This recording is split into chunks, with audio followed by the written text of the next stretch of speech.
¿Cómo conseguir comida sin pagar? Si te sales la perderás.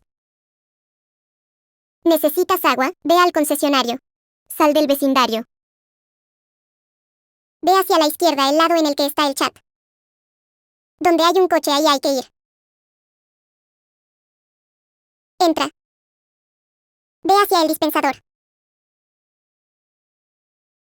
Y coge el agua. ¿Cómo conseguir comida? Hay en 2 sitios. La peluquería. Aquí. Están en la entrada. Ahora supermercado.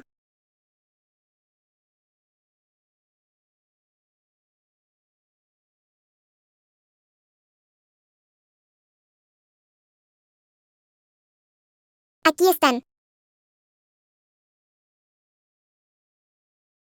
¿Lo veis? Es súper fácil conseguir comida gratis. No olvides seguirme, darle like y activar la campanita para no perderte ninguno de mis videos. Bye.